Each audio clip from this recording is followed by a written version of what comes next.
Hello guys, good evening. কেমন আছো সবাই? আশা করি অনেক ভালো আছো। আর আমি আজকে ঘরে বসে বসেই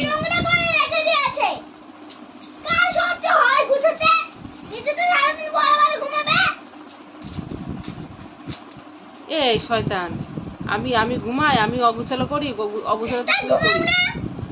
তো ঘুমাবো না তো কি করবো? লোকের বাড়ি কি গল্প করব?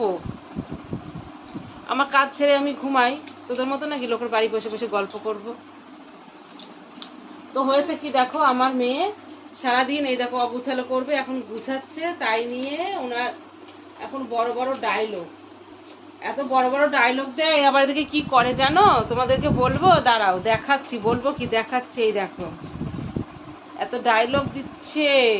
আর কি করে জানো? আমার এই দেখো, আমি ভান্ডারে আগে পয়সা ফেলতাম, এখন পয়সার হাতে পাই না, ওই জন্য পয়সা ফেলিও না। তো ভান্ডারটা অনেক দিন হয়ে গেছে, 2 বছর হয়ে গেল, আমি বুঝাই করতেই পারলাম না। আর তারপর নোট টাকাও রয়েছে।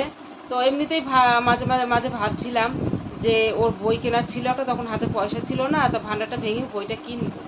তো তারপর পয়সা পেলাম, লক্ষ্মী ভান্ডারটা ঢুকলো, তো ওর বইটা আমি কিনে এনে দিলাম। তো তারপর এখন আবার সামনে পয়লা বৈশাখ আসছে, তো পয়লা বৈশাখে কিছু না কিনলে হবে বলো?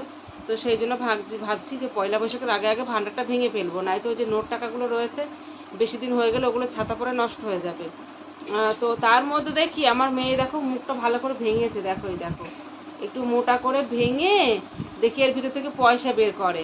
আগের দিন দেখলাম পয়সা বের করলো, মানা করলে শুনবে না, মানে যখন পয়সা চাবে দিতে পারবো না, এর মধ্যে থেকে ভাঙবে। তাহলে আমার এটা রেখে কি লাভ বলো? এটা দুম করে ভেঙে ফেলবো। তো এমনি চৈত্র মাস ভাঙতেও কেমন লাগছে, চৈত্র মাসে ভান্ডার ভাঙবো, কিন্তু কিছু করার নেই, 2 দিন থাকতে ভাঙবো, ভেঙে পয়লা বৈশাখের কিছু একটু কেনাকাটা করবো। আমার কিছু না হলে ওই ঢেপসিটা দিতে হবে, ঢেপসিটা বায়না করবে, তখন আবার ধুলোর মধ্যে গড়াগড়ি খাবে, গড়াগড়ি। তো আমি এখনো পর্যন্ত, আজকে কি হয়েছে জানো তো, মাথাটা এত ধরেছে কি বলবো। দুপুরে শুয়েছি স্নান টান করে, 11:30টার মধ্যে ঘরে ঢুকে পড়েছি মা মেয়ে। তো আমি বললাম যে শো, আমার চোখটা এঁটে এসছে, কিছুতেই ঘুমালো না। আর আমার খাটে একটুখানি নড়লে বা ওঠানামা করলে, একটু এরকম নড়লে আমার ঘুমটা নষ্ট হয়ে যায়।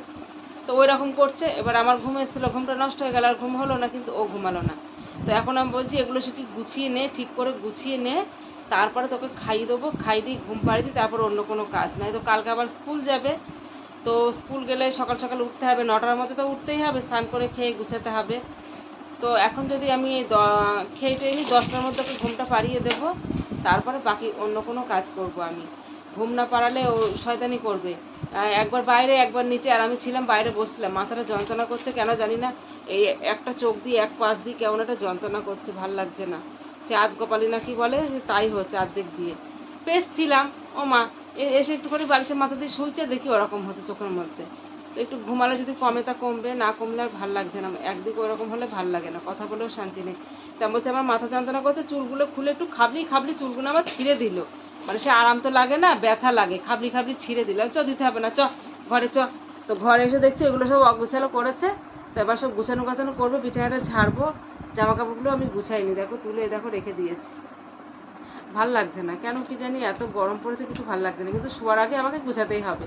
শোয়ার আগে আমি গুছিয়ে মানে ঘরটাকে টিপটপ করে তারপরে ঘুমাবো, না আমার ভাল লাগে না, সকালবেলা আবার ওইগুলো গুছাতে করতে হবে।